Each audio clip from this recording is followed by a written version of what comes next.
What's up, y'all? It is Kimmy Coco, your host of Innovative Black Stations Connecting the Dots. And we have a special guest today, attorney, advocate, activist, Attorney General Griggs. Welcome. What's going on? It's great to be back. Good. I'm glad to have you back. So much has gone on since, and I have been like, oh my goodness, I gotta get Griggs on. Because everything literally that has been going on, you've been there for. Right now, we are in the middle still of COVID. The levels are leveling off. They're not dropping. At this point today, as of today, there's like 5 million people. That's like the top still for me. I don't know. To me, it seems like people haven't really paid that much attention to it. But we here in Georgia have been the focal point for a lot of people all over the country, not only because, our numbers are going so high, but because our governor actually sued the mayor. Well, he wanted to. He tried to. He was about to, right? And then they were trying to go into litigation, and then the judges started recusing themselves. It was just like, really, we got this deep into something over a mask mandate because the mayor wanted to have mask mandate. So now, as of now, it's kind of over with. He didn't have a press conference for this, which I thought was kind of weird. Like, he's been having press conferences for all his other announcements, but he let the cities decide to do a mask mandate or not. And my city did, thank goodness, because I'm all down for a mask mandate because that's the only thing that's going to make people do it. So, what do you think? Did that whole thing seem kind of bizarre to you, or was it just right on point for something that the governor would have done? Like, I mean, my thing is this, I've been calling for a mask mandate since the beginning. Georgia had an anti-mask statute, which I was one of the ones vocal about suspending it, and the governor suspended the prosecution of the anti-mask statute here in Georgia because of COVID-19. So, I've been calling the governor out for months now. So to see this political play that was happening between the two of them, I think they need to get on the same page and get real about this. Georgia's ground zero for COVID-19 infections. Atlanta's ground zero for COVID-19 infections. And whether you're a Democrat or Republican, you should be concerned about, the 5,000 Georgians that have died. 255,000 individuals that are infected. So let's drop the politics. It was never a viable case in the first place. Let's get on the same page and be proactive in public health and protecting Georgians. Let me thank you publicly for everything that you do. I mean, I always see you out whenever I see something going on. You're always there on the front lines. On the internet, you're always sharing information and letting people know how they can get involved and what to do. So thank you for that. Well, thank you. I remember when John Lewis died recently, it led me to come to the point where I'm like, okay, we have to accept it now, y'all. We're the elders.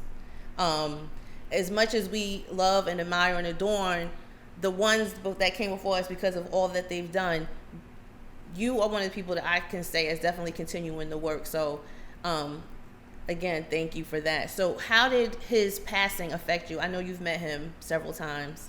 How did that affect you? It was heavy. I mean, it was really bad 48 hours, losing two mentors, C.T. Vivian, right. Reverend C.T. Vivian, and then Representative Lewis, both of whom I consider close personal friends, fathers in the movement, who taught me a lot. Dr. Vivian I was with for 10 years with the C.T. Vivian Leadership Academy, where he was teaching young men how to be leaders. And then Representative Lewis has been at least 5 of the marches, the big marches, and then always had words of wisdom in the background for how we do this. So it was very, very emotional. But then I remember the words they left. And, we got to keep the movement going. And, at this point, you have the wisdom. It's time to spread it to the next generation because, like both of them always said, the test of a good leader is not how he leads the people, but how many new leaders they create. Yeah.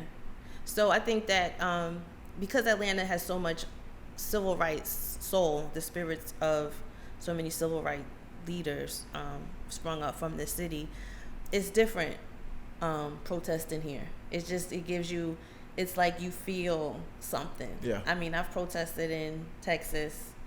I've protested in New Jersey. But it's something about a protest in Atlanta. It's almost like a spiritual thing. Yeah. And I encourage people to go. If you've never gone, I think that people kind of get complacent and they think, and there's those people that say, well, what are y'all doing? What are you protesting for? What's your point? But I just want people to understand how much power is in the spirit of those people at those protests. It's amazing. I think that the younger you are, the more infectious it is, because it causes you to do something, right? Mm-hmm. So the next thing we need to do is vote. Of course. Do you see any momentum growing amongst people about this election? Or not really. No, I see a failure from both parties to address the underlying issue that's facing many African American communities and many people of color. What are you going to do? What is your platform to move the community forward? It shouldn't just be an election about getting this one individual out. And trust me, the one individual that needs to get out is an existential threat to democracy. But you also have to have a plan. You have to have a cogent plan for Black America that outlines what you're going to do in the first 100 days. It's not enough to just be the first. It's not enough to talk about the legends of the past. It's to talk about the policies the legends of the past wanted implemented, whether that's reauthorization of the Voting Rights Act, whether that's reparations, whether that's addressing the issues of systemic racism in real policy. So I think that I'm gonna do my very best to get individuals out and mobilize them, but the people on the ground are saying the same things. In 40 years, we haven't seen changes. So when are we going to see the changes? Where they're voting for change and policy that impacts their community and moves it forward in a progressive manner. So we need to address that. The candidates need to address that. It's not about who makes me feel good. It's about who moves my community forward. So that, I think, starts at a local level. Another election that's gotten national headlines is the Warnock Campaign. Yes. Kelly Loeffler, she was given this position by Brian Kemp. No one voted her in. She's now going to have to be voted in if you want her to stay. So Reverend Warnock is the pastor of Ebenezer Baptist Church, the historical church here in Atlanta, the church of Martin Luther King Jr. He is for the community. His platform has always been for the community. He's been speaking follow his Twitter page and you'll see. He's what you see from the other side, I'll say this, is kind of like a continuation of what's coming from DC, right? I mean, she's running on Trump's endorsement. Trump is not able to do the things that he's able to do on his own, so the local level has to hold some responsibility. So we need to be careful and watch that election too. Do you think people understand how important local elections are yet? I think they're learning. I think, by trial and error and by 40 million people sitting out in 2016, they're starting to understand how impactful elections can be. Not only is the senator who to replace Johnny Isaacson up, right, but the senator potentially to replace David Perdue is up as well. So local elections are very important. That would still be considered a federal election, but it will be to elect the senators from the state of Georgia. But of course, there are House of Representative seats up. There are state Senate, state House seats. We just had DA races and judicial races on the ballot, which will be on the ballot in November. So it's a lot of important races down the ballot. And I think that's why it's important for people to get out, make sure they understand who the candidates are. Vote for the candidates you've actually seen in the community. I can attest that Reverend Warnock has been at the forefront of movement for a long time and been in the community talking about gun violence, talking about racial inequality, talking about economic reinvestment and educational reinvestment in the community. So I believe that he's a strong candidate to beat Kelly Loeffler. I didn't know who Kelly Loeffler was until she was appointed by Governor Kemp. She's the owner of the WNBA team here, the Atlanta Dream, and she's made some statements about Black Lives Matter without being fully educated on what Black Lives Matter means in Atlanta. or in Georgia. So I think that she needs to reassess her candidacy if she's going to run on that platform. I got a question in regards to the local election, because we just, I think August 11th, the local election just passed. What do you feel, I guess, how do you feel about the new leadership that's been, I guess, voted in? Like, what's your feelings of this past election, this past local election? Well, you know, in Fulton County, there were historic elections. There's a new district attorney. There's a new sheriff. There are new Superior Court judges who have been elected. So I'm hopeful. But like I tell everybody all the time, it's about accountability. We have to hold these elected officials accountable. So I'm hopeful. I was a little disappointed in the outcome of certain races, but I'm hopeful that the candidates who are now going to become the office holders of those seats remember that if they truly have a mandate from the community, more than 50,000 people would have shown up. So I think that it's time for us to get real about Black Lives Matter policy and legislative ends and holding police officers accountable, fixing the economic disinvestment that's happened in many communities, fixing the inequalities in our educational system, in our healthcare system, and especially in our criminal justice system. People come to that are in opposition to the Black Lives Matter movement. A lot of them, I think, have the wrong idea about what it is, and I'm not sure if people understand that everyone that is out in the street protesting is like, oh, they've pledged their allegiance to a group of people called Black Lives Matter, and we have an agenda, and it's more like it became the war cry than it did become some sort of organization, like that's the words that they're using to describe Black Lives Matter now. Like they're Marxists and they're this and they're that. The three women that came up with this, it was a hashtag, right? Mm-hmm. And they had, like, I don't think everyone knows them, and what they're saying is representative of the Black Lives Matter movement, because that's what they started it off as, right? Mm-hmm. 2016.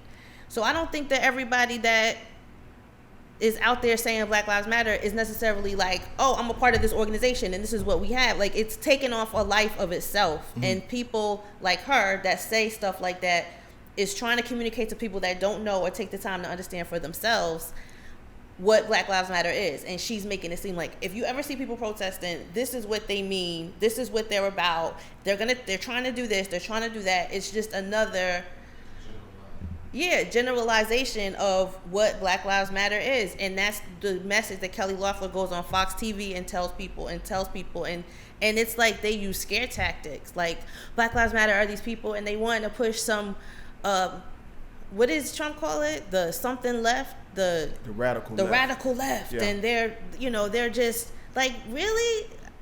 Well, I mean, here's the thing. If you've never been to a protest, you don't really understand what's actually happening. And yes, three black women came up with the hashtag Black Lives Matter. It became an organization. But there are two distinct factions. There's the organization, and then there's the movement. Right. Sometimes the movement aligns with the ideologies of the organization, but many times it does not. Right. And here's the thing that I love about my mentors in the movement and why it's important to study movement history.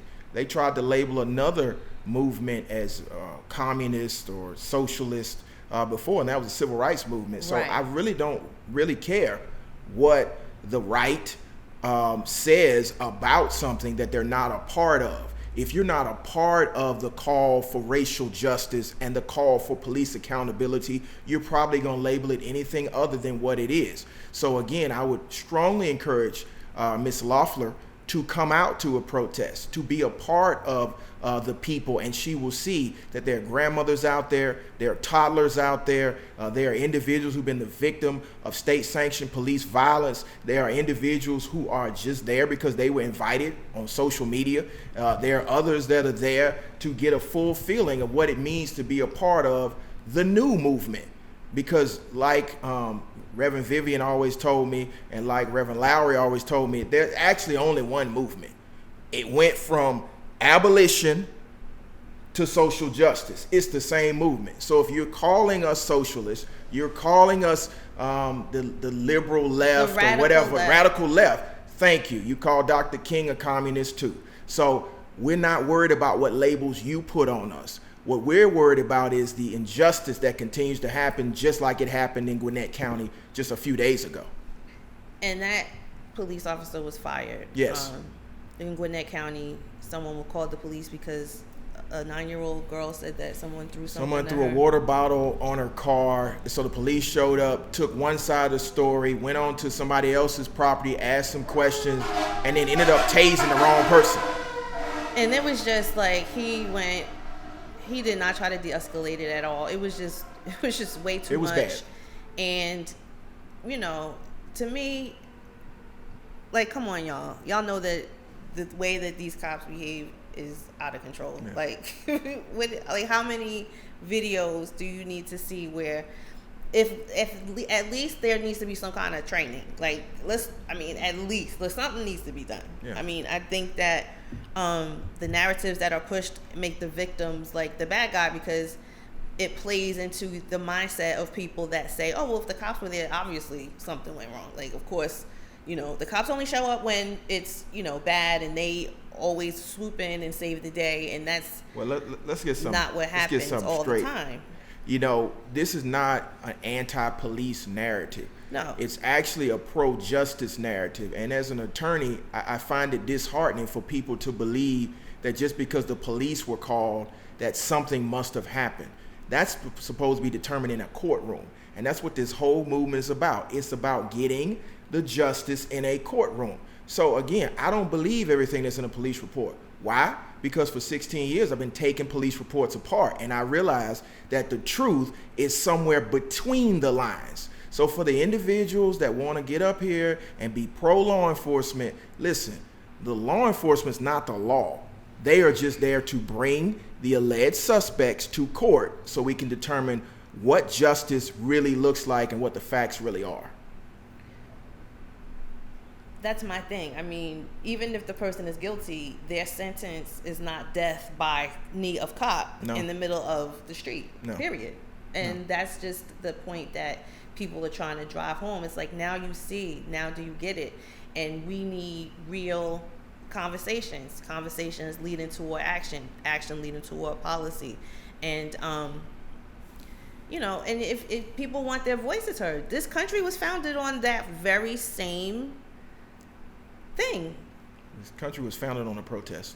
I mean, the Boston Tea Party, no taxation without representation, where individuals dressed up and damaged property.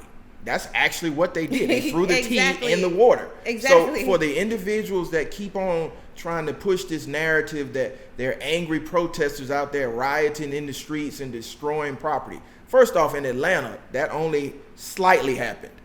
They actually damaged some windows at the CNN Center and burned the Welcome Center. Now, again, we don't advocate for property damage, but if you want to get into the crux of it, 46 individuals have been victims of some sort of police-sanctioned violence in this city, 18 open cases, 7 of them involving Atlanta police, and y'all want to talk about the Welcome Center?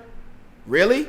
So, I mean, my thing at this point is we have to hear the voices of the people that are being oppressed. Otherwise, the next time somebody dies, it's going to be far worse.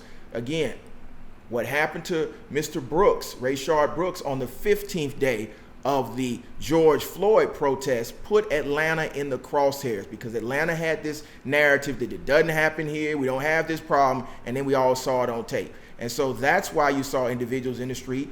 That's why you saw outside agitators burn down the Wendy's. And again, the Wendy's is insured, so it's property damage. So again, we don't condone the damage and destruction of property, but we do understand that Dr. King said, and I quote, "Riot is the language of the unheard." But like you said, I think that people at one point demonized Dr. King. Most hated man in America. This is just a generation of people resenting today's movement, and so it goes on. You know, so at what point do we say we need to just listen? I think personally, I think the core of this whole thing is ignorance, the lack of knowledge about the history of this country, and it allows people to create their own narrative. Hence, the Daughters of the Confederacy, and why they keep holding on to, and then why they keep holding on to these statues that are literally in front of courthouses as if to say, okay, no, this is what we, this is what we still believe in, and this is what the justice system is kind of built off of. That's what it's saying to me. And that's why I want it to be brought down. It just symbolizes a bad time, a bad place for my family. Mm-hmm. Do you think that we'll ever get... I see them coming down periodically, and I see you are a part of that movement too. What do you need to do to get that to happen in your city if that's what you want to see done? How did these movements get to the point where the actual removal, because it's happened, what, in DeKalb, in Athens, I think it's Athens, gotten to? Conyers, down in Henry County, McDonough, and now it's possibly going to happen in Newton County and Covington.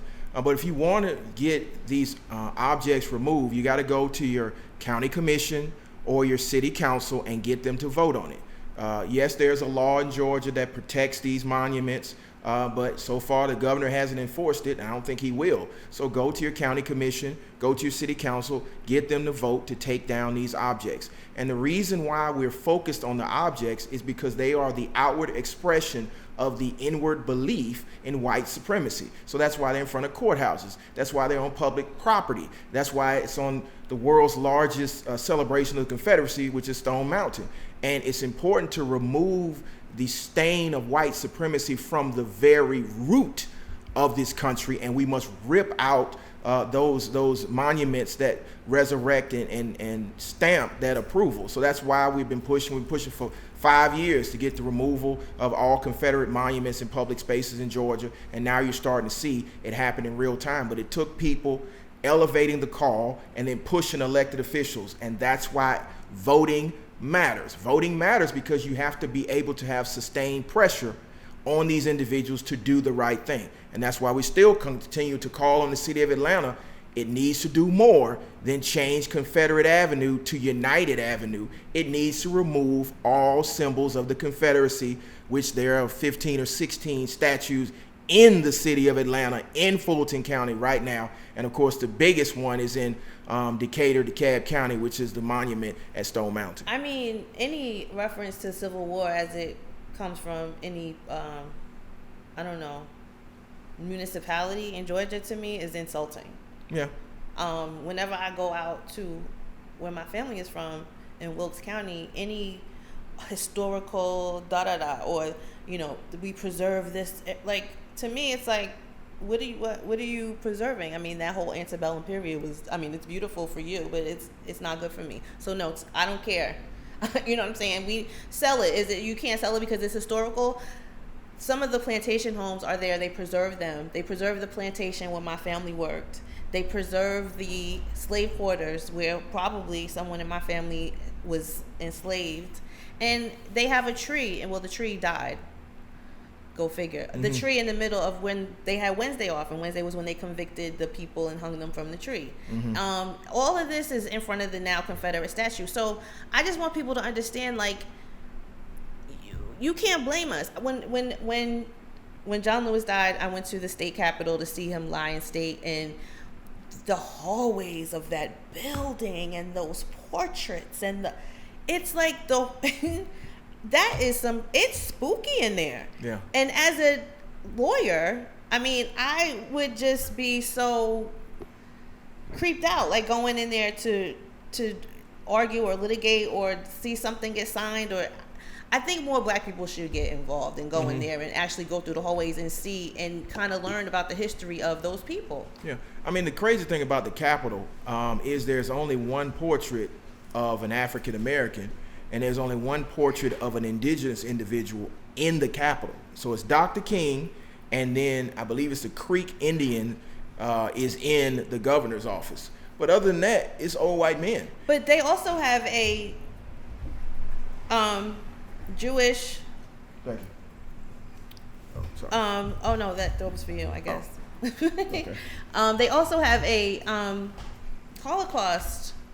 I haven't seen that. Yeah, they have a Holocaust part where they have like a memorial, Holocaust memorial in there. And I thought that was strange. I was like, well, is there one, Of course not. And so I think what people need to understand as Georgians, considering we make up a third of the population here, there are a lot of great Georgians. Ray Charles is a great Georgian. Yeah. Jackie Robinson's James a great Brown. Georgian. James Brown. So many black women. Coretta Scott King. And so many others. The first African American Chief Justice, Leah Ward Sears. So many other people that could be, memorialized or placed in the Capitol, aside from Alexander Stephens, who is the Vice President of the Confederacy, or Robert E. Lee, who was, of course, the most famous general in the Confederacy. So I think we need to revisit, our historical narrative, not only for America, but for Georgia.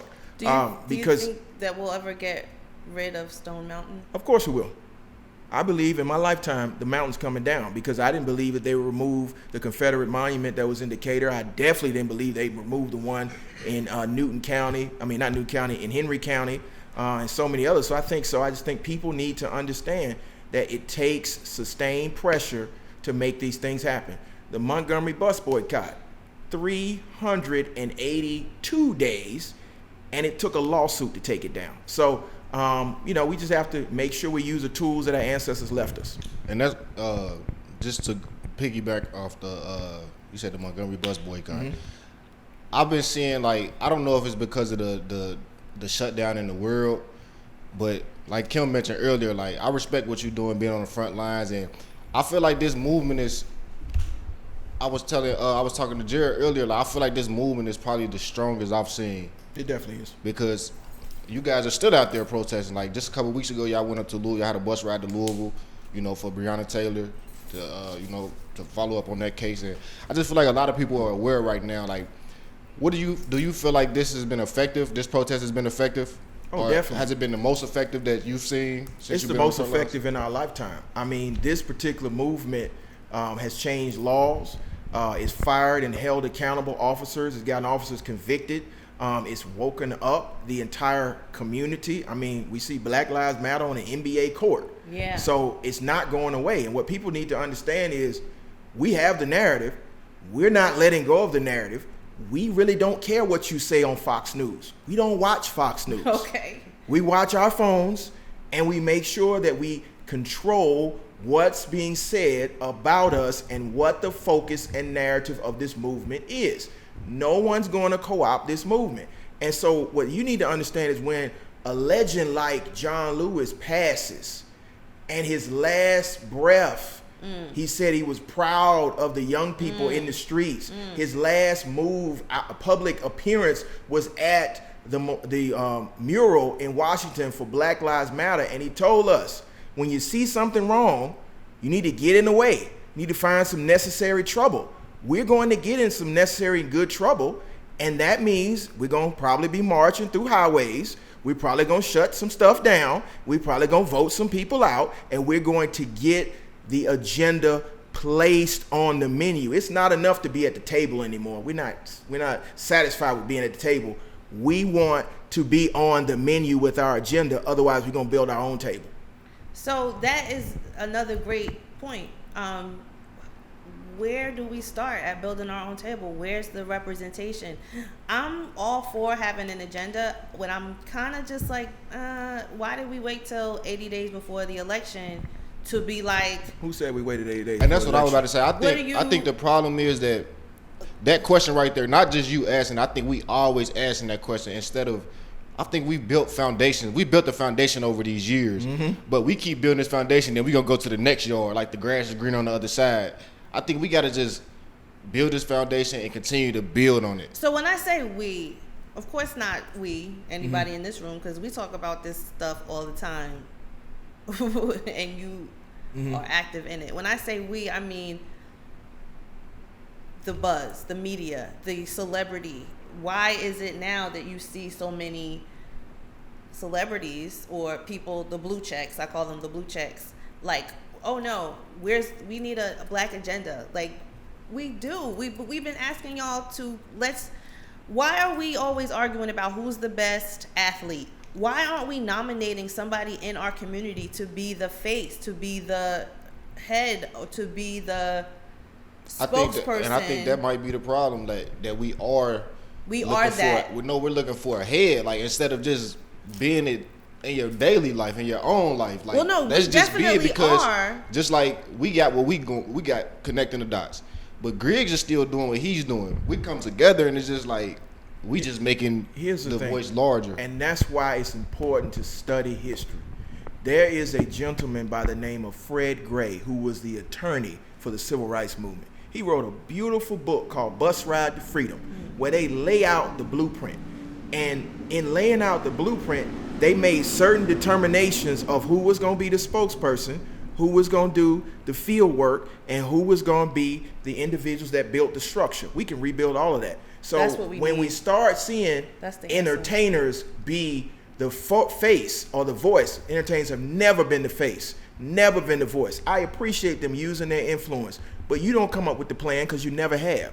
So we need to go back to that model, which we have been doing since 2016. If you notice, there's a whole new generation of influencers who are not athletes or entertainers who are pushing the agenda. And so once you understand that, you start to combine with those individuals and you start pushing the actual agenda on our elected officials and in our community one way or the other.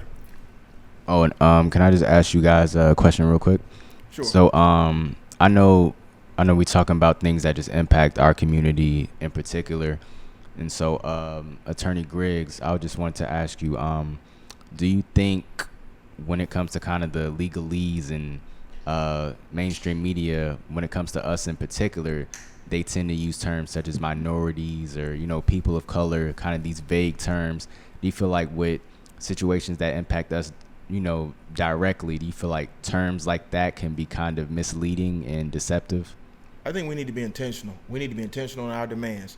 I love all the other minorities and the people of color. We're talking about black people right now. Yeah. And so we need a black agenda.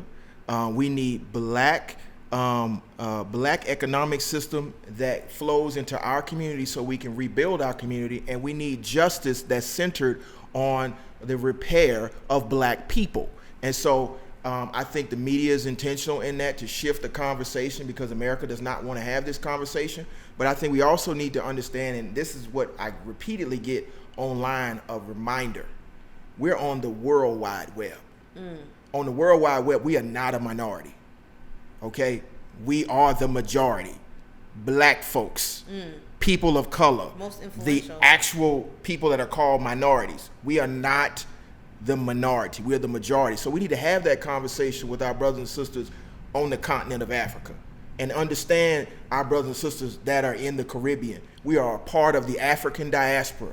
And when we wake up, they wake up. I had an important conversation with a very high-level leader of a Caribbean nation. And they said, think about 50 years ago, 55 years ago to be exact. What happened 55 years ago? Black Americans woke up, and they woke up the Caribbean and the continent, and you started seeing liberation happen in the Caribbean and the continent.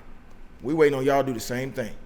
So understand you have more power than you can ever imagine, and take that colonialized or that imperialized mind off and reimagine who you really are. Our history goes back further than 401 years. All power to the people. So I recently, it was probably a couple months ago, you had did an interview.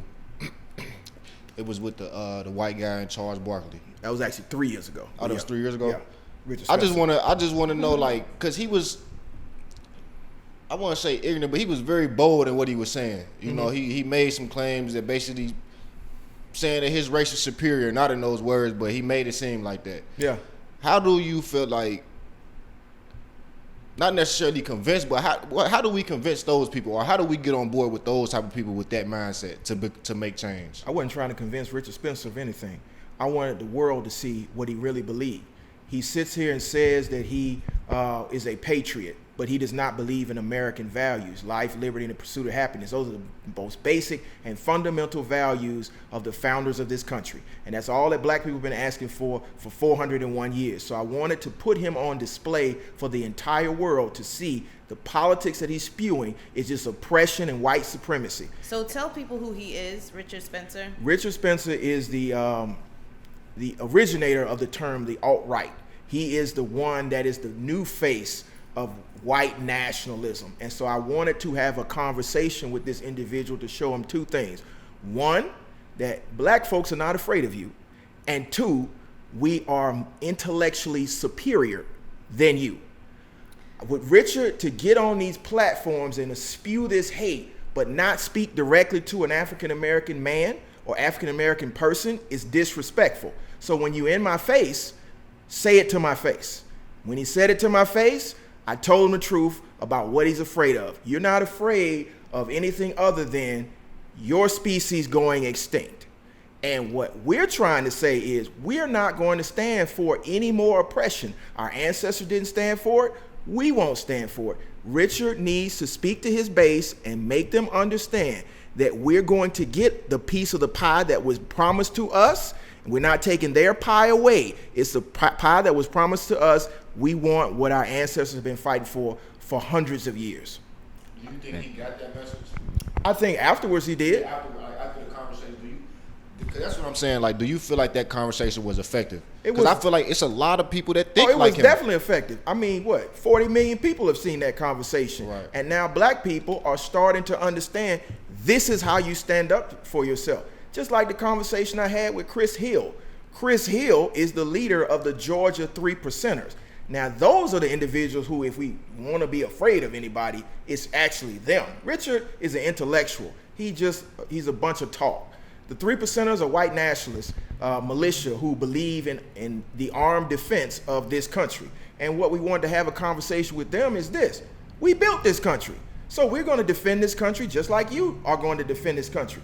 You're not taking away anything from us. We're not going to allow you to make us afraid. We're not afraid of you. Our ancestors were never afraid. It's not going to be a rise of the Klan again or white nationalism or any of that.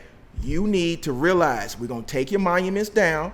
We're going to make this country live out what it says on paper, and we're going to do like Thurgood did, like Fred Gray did, like Johnny Cochran did. We're going to make you live out what you say on paper for all of us, because the Constitution now applies to each and every citizen, including the black ones. And I think, I'm sorry. Go ahead. Oh, I just wanted to kind of touch on that because I know you said just how our ancestors built this country, and basically the root of our problems as a people here is just mostly economic. Yeah. Everything can be tied back to economics. So what are your thoughts on reparations for the black Americans who built this country? What are your thoughts on reparations? I'm definitely a proponent of reparations. I believe that's the only way we can fully repair our community. And it's time for America to make good on the promise of the field order after the enslaved Africans were emancipated. You can't emancipate somebody into homelessness. You need to make them whole. And so it's time for America to make due on that bill that is owed to African Americans. And we're not talking about people of color right now. Right. People of color did not suffer under American chattel slavery. African Americans did. So it's time to have that conversation for 40 million citizens. And if that means we got to figure out a way to, pay them, we got to figure that out. We just gave a whole bunch of economic aid in the middle of coronavirus. So I think we can do it right now. And if they really want to say Black Lives Matter, you need to make it plain and make it economically feasible. So, I think that's part of what I was saying earlier about an economic plan, about a policy delineation that speaks directly to black people to motivate them to want to participate in the political conversation through voting. Every time we've stood up to vote in mass, we wanted something out of it. In the 60s, we actually wanted the right to vote, the right to be free from Jim Crow segregation. That's the 50s and the 60s. In the 2000s, we wanted a president that looked like us that would deal with our issues. In 2020, we want the bottom line. Make our communities whole. Give us the opportunity educationally, with health care, financially, that the next 3 or 4 generations won't have to deal with what we're dealing with, and they will not inherit it. Yeah, absolutely. I think that we just have to keep going. So there are a few cases here in the city of Atlanta that you have represented people on. But the one that I want to talk about first is the one that's not here, that one that's in St. Louis with Breonna Taylor. So you went Louisville. there, in Louisville, I'm sorry, with Breonna Taylor. You went on the bus right there. And so how was that protest? Do you think that is it making any movements go on? I mean, it was awesome. The energy in Louisville is something I've never seen before. They are focused. I mean, they've been protesting now 84 days straight or something like that, and it's grassroots protesting that has impacted the entire world. So I wanted to be a part of that, just to be with my friends, my fellow sojourners in movement.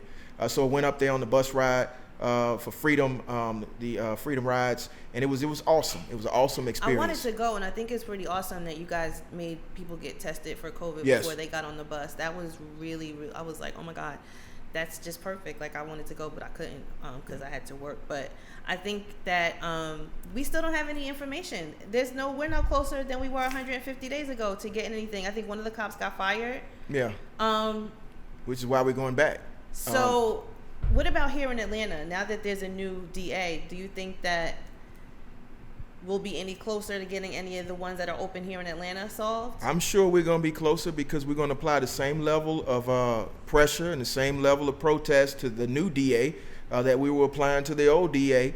And we want justice for Jimmy Atchison, justice for Oscar Caine, justice for Veltavius Griggs, justice for Deatrick Griffin, justice for Caine Rogers. Caine Rogers' family just released the body cam and dash cam footage that shows he was murdered.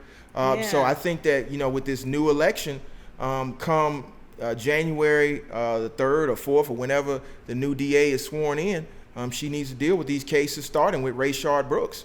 There's some concern in the community because of some of the campaign donations she's taken from certain individuals, that case may be under a microscope. But my response to that would be, it would not be a good idea to dismiss that case.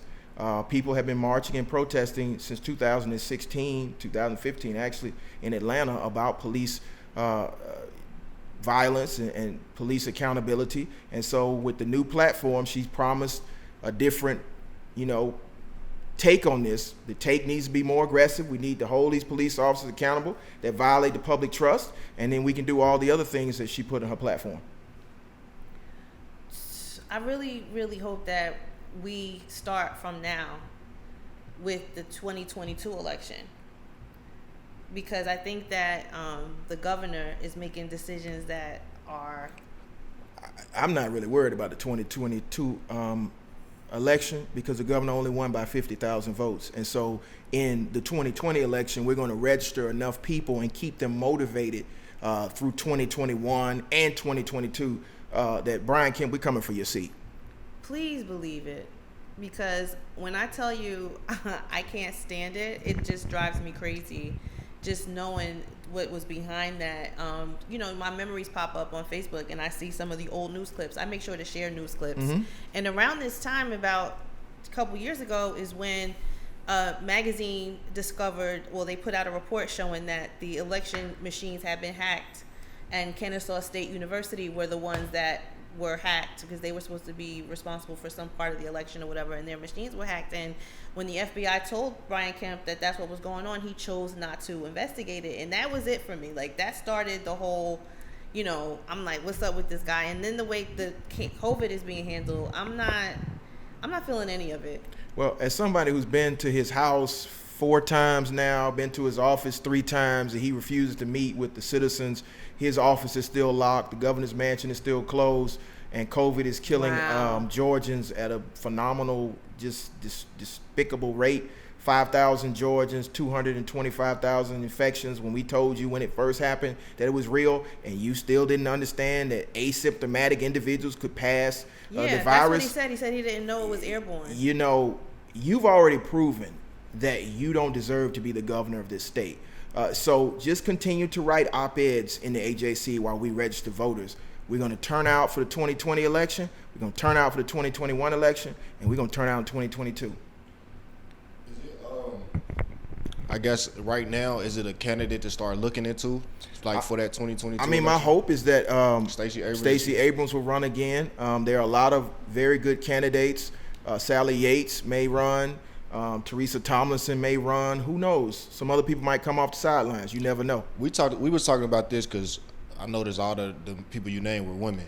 So we talked about last week or 2 weeks ago on the show. We were talking about, I think this was before he got Kamala, right? Joe Biden picked Kamala. But we were talking about just women in leadership, and I was saying that a woman being a vice president, I think that's a good first step. I think Hillary was just that step was too big for the world at first. What are your thoughts on women being in those leadership positions, or why do you feel like America has rejected that for so long? I think America has a misogynist problem. I think certain men still haven't reconciled in their minds that women can lead as well, or if not better than men. Coming from a family where I had a lot of strong women in my family, as well as a lot of strong men, I think it's equal. I'm raising a young lady right now who I think could be the president of the United States. So I just think if you're prepared for the job, you should get the job. You should go to the most qualified candidate. So I think that, there are women in this state that could lead a lot better than Brian Kemp. I think there's some people who are in high school that could lead better than Brian Kemp. So I think there are some candidates that I've named. There's some others that I haven't named that will serve admirably if they decide to run. That's what I mean about why are we waiting so late? Like, it's already the end of 2021. Why aren't we? I'm sorry. It's already It's already the end of 2020. Why aren't we having that discussion? Like, who's next? Who's gonna get him out of there? We need to pull the, get the momentum going. Kind of like get behind this person. Let people start donating. Let's get the agenda on the table. I mean, if you think about it, imagine if we would have had this conversation for the presidency as a public, and when I say, I'll say they, because like I said, we always talk about this stuff. Imagine if as a public, we started putting these demands out there, had all these celebrities, when there were 22 candidates. You know what I mean? I just want us to be more proactive when it comes to stuff like that, because it's just way too important to have somebody that makes good decisions. I mean, this man actually went on record as to say, like, oh, I didn't know it was contagious.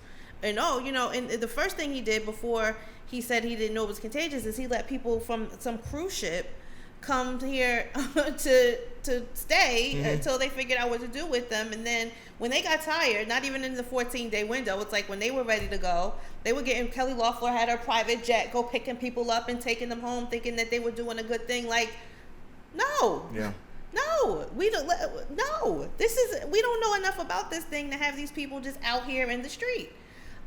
Speaking of, having women leadership and tying it back into what we were talking about, the Confederate monuments, Virginia State Senator had to turn herself in to face charges in connection with dismantling of a Confederate monument. She is Senator Eloise Lucas, and she is senator in Portsmouth, Virginia, a day after she was charged in connection with the partial dismantling of a Confederate monument that left a man injured. She's been charged with conspiracy to commit felony, and guess what else? You ready? Injury to a monument. Yeah. In excess of $1,000. So she was released on a personal bond Tuesday afternoon. But why did you put that lady through that? Like, what do you think? Do you think that I don't know, like, what they're holding on to this thing, and this is just the whole white supremacy thing, and it's like, I'm afraid that people are really willing to die for this lost cause because they don't want to live in a world where it's different. They don't want to live in a world that's turning brown. And I think that it's hard to fight an ideology that somebody is like willing to die for, because we're willing to die for what? I mean, like, what is it to live without the liberty that we were promised? But I mean, as far as debating with those people, it's kind of like we just have to make the changes effective through policy. I'm tired of tongue wrestling with people that really just think that they are supreme beings somehow. Like, I'm over that. Like, I don't want to engage with those people. We just got to make it happen and make it illegal for them to act out on their whatever. And here's the thing, and again, it's important to understand history. We never tongue wrestled with those individuals. What we did was we changed the mindset of 9 individuals that sit in Washington, D.C., that sit on the Supreme Court. And that's the most important thing.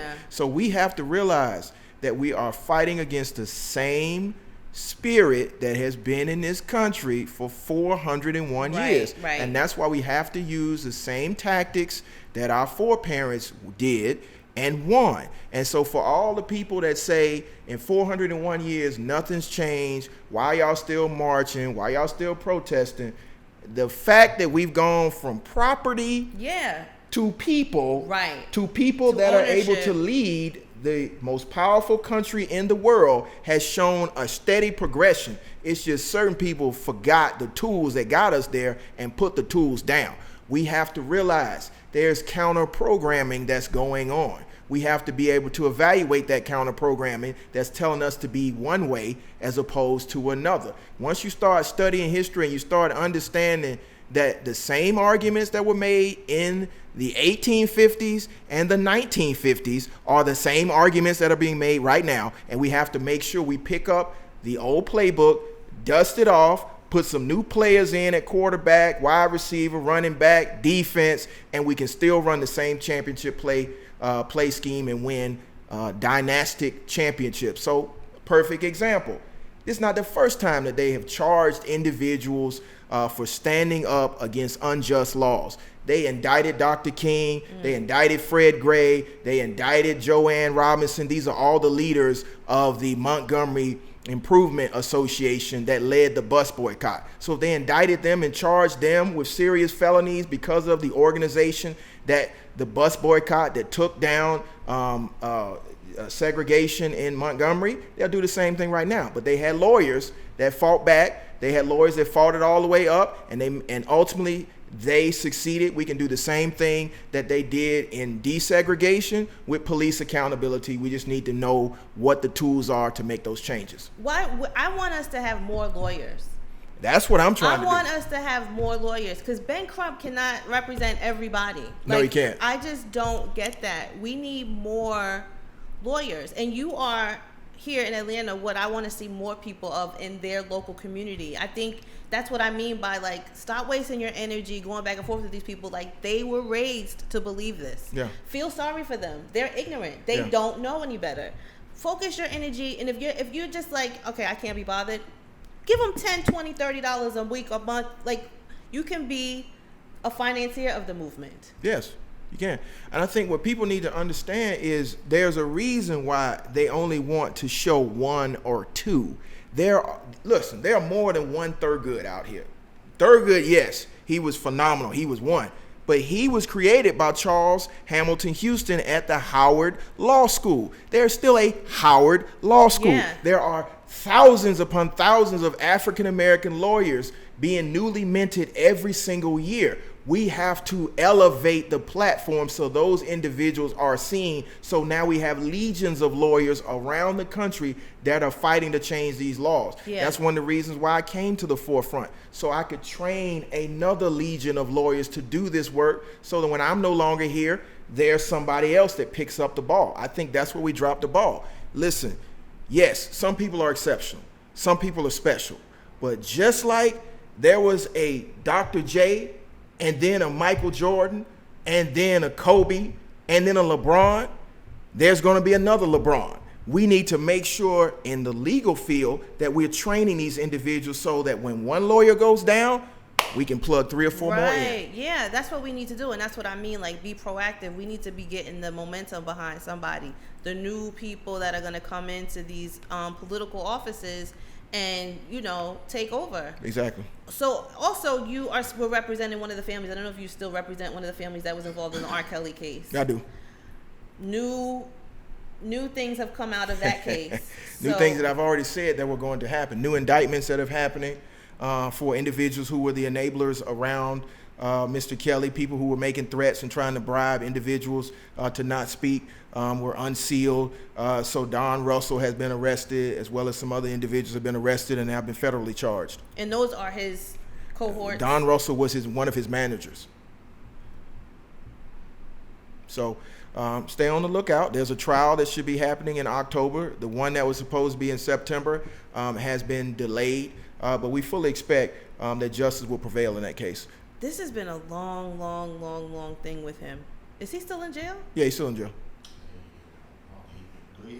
Or nothing to do with it. He's tried to get bonds numerous occasions, but again, He tried to get out for COVID. the families will get justice, and we're just going to continue to apply pressure. So what do you guys think, Gen Millennial? What do you guys think about everything that's going on in the movement? I mean, like I said, I feel a change. Even when I was nervous about sports coming back. I didn't agree with it at first. Yeah. But I see that what the NBA is doing.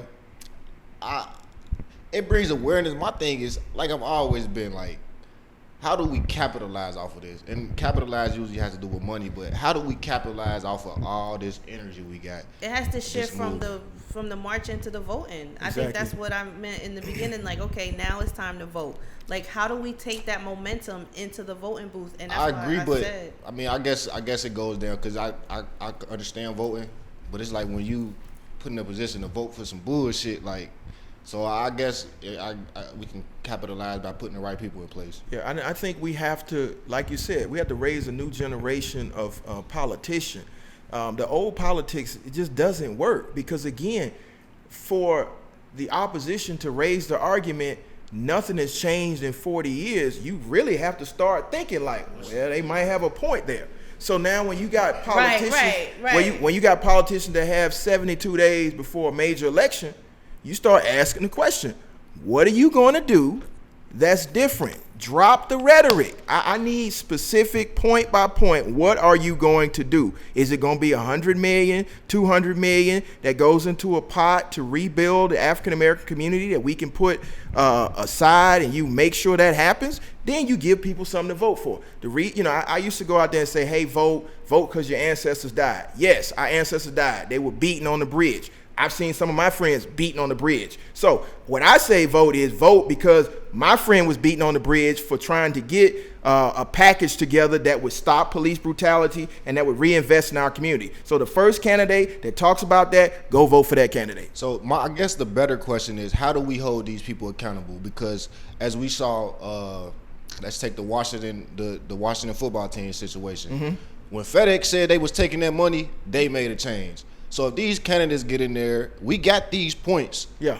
They don't do this. They already in office. Like, so how do we hold them accountable? I think that's the biggest thing. How do you hold them accountable if you're not? Because, and then to the point of, we just seen this president get impeached and nothing happened. Well, technically he was impeached in the House, but he had the Senate as a backup and they weren't going to vote. But the way that you hold a politician accountable, we've been showing you for the last 4 years. Think about all the policies this president tried to push through but couldn't get through. Right. So that same energy we got for the president, we're going to have for the governor and the mayor and the vice president. Any of these people that are making promises and we start seeing the promises aren't coming full circle, that's the message that the old civil rights generation has given us.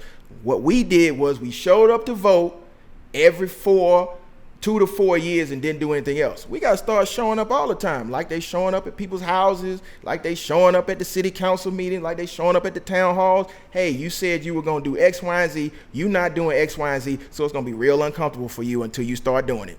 And I feel like when it comes to holding politicians or elected officials accountable, I feel like we kind of have that backwards. Like we think to vote them in and then we hold them accountable. True. I feel like you should hold them accountable, look at their track record and what they're actually promising you tangibly before you elect them. That's where you hold them accountable. After they're already in there, then you want to hold them accountable after the fact. I feel like we kind of have that, kind of backwards.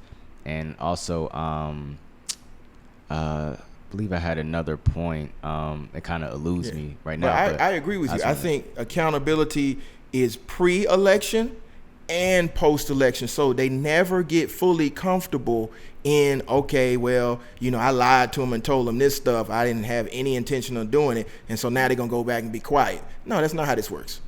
Yeah. Like in Lebanon, I don't know if you guys have seen recently in Beirut, Lebanon, where they had that explosion, and they found it was because of negligence, because they didn't remove some hazardous material that they've been warning them about for a while, and 1 million people.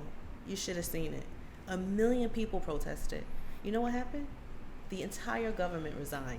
But here's the thing, and this is why I really think people need to understand what's happening in America. The Women's March, on one single day, brought 4 million protesters, right? That was a women's march. That was the second biggest protest in American history. The first biggest protest in American history was George Floyd. And so I love what Lebanon is doing, but they've been doing it for what, 15, 20 days? Yeah. How long we been doing this? Right. Okay, and so if you get involved, the protests never ended. No. They have not stopped. Yeah. If you want to know where the protests are in Atlanta, go to Where Protest on Twitter. There's a protest every single day. We haven't stopped. Sometimes we just go inside, then we decide to come back outside. We're going to come back outside. Tomorrow we coming back outside.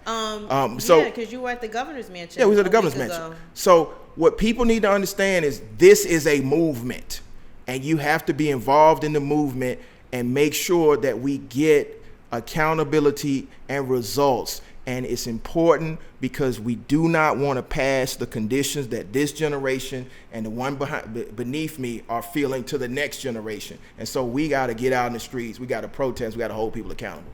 Yeah, and I feel like also we have to kind of get to the mindset to where, because I feel like sometimes we're kind of in a codependent relationship when it comes to other races of people, other groups, so where it's kind of like, you know, we need a friend or we need to be liked. I feel like we need to get to the mindset as a people to where no matter what anybody or any other group feels about us, they're not in a position to harm us. I feel like now our plight is just, you know, we're so concerned about that because people are in a position to harm us. We haven't cultivated a strong enough foundation to where we can kind of thwart any other perceptions or whatever. They can feel whatever they want.